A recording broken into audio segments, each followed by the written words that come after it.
ভালোবাসা এক গল্প আজ আমি তোমাদের বলবো।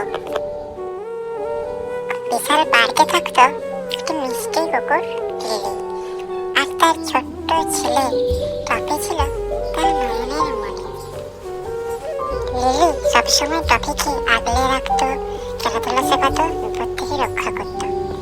মা আর সন্তানের এই বন্ধন ছিল অটুট। একদিন লিলি হঠাৎ করে অসুস্থ হয়ে পড়ল এবং তার শরীর নিস্তেজ হয়ে গেল। খেলাধুলা থেমে গেল, সব হাসি যেন মিলিয়ে গেল। টফি কিছুই বুঝতে পারছিল না। সে দেখছিল তার মা চুপচাপ শুয়ে আছে।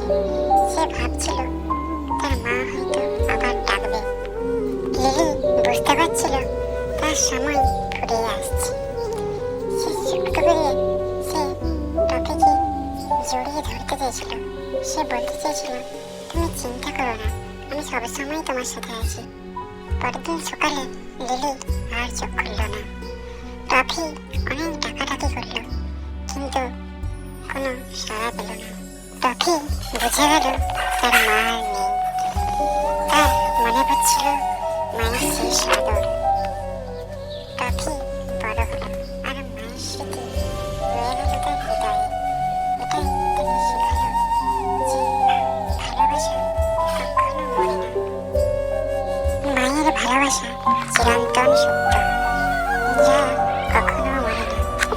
তোমরা যদি পাপ্পিটিকে ভালোবাসো তাহলে ভিডিওটি লাইক করো এবং এরকম আরো গল্প পাওয়ার জন্য চ্যানেল